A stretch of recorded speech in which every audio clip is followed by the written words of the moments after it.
Now we are going to write this program in ideally, but before that let us install mysql connector. So we use this command pip install mysql connector in our command line. So here this is our command line, and we use the command pip install mysql connector. And if you are not using as a admin, so you can use user here, and after that mysql connector will install in our systems. Since it is already installed in my system, so it's written requirement already satisfied. Next we are going to write the Python programs. So first we are going to write the import statement. So we'll import mysql dot connector. In order to check if mysql connector have installed in our system or not, we can write this statement and you can run this program. And if we do not get any error, that means we can say that mysql connector have installed in our system. Next we are going to write the connect function.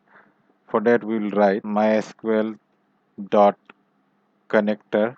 So this mysql connector will write. After that we'll write dot connect function, and inside this function we have three parameter.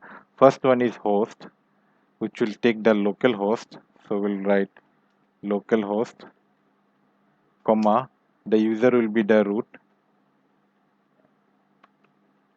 and password is empty. So we'll write password as short form. So we'll write pass wd, and it will be blank.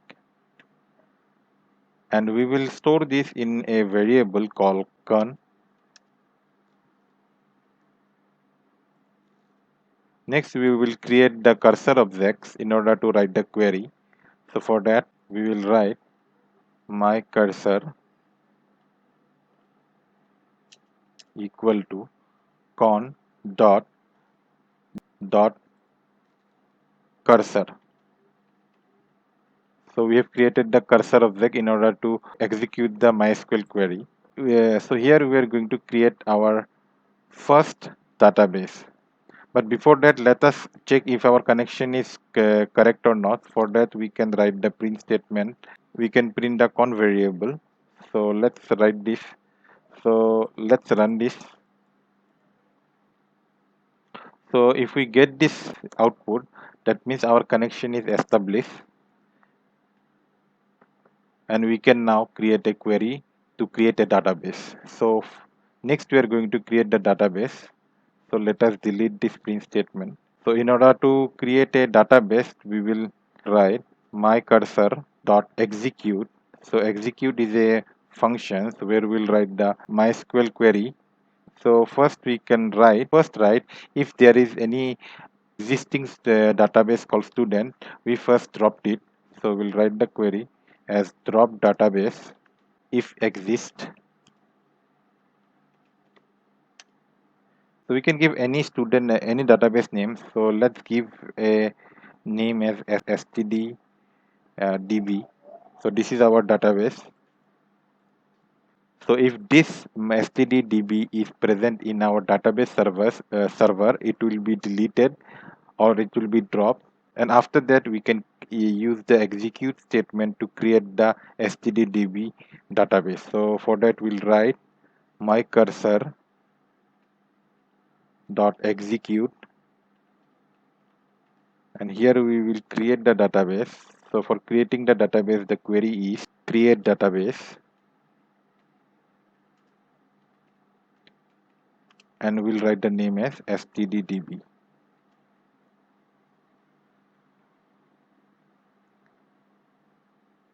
So let us save this, and here we can write a print statement to show that the database has been successfully created. So we can write db is successfully created.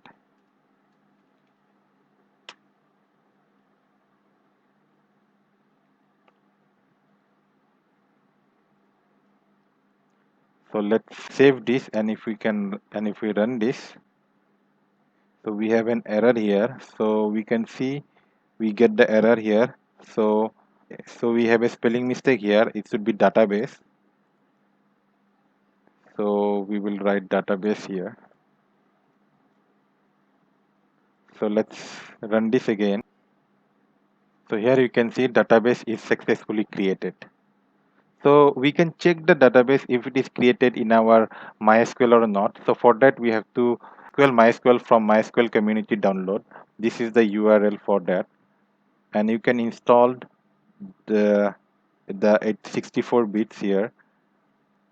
So after installing, you can get a interface. I have already installed MySQL in my system. I can check if this database has been created in my MySQL server or not. I can check if S3DB is created in my MySQL server or not. For that, I have to write a command show databases.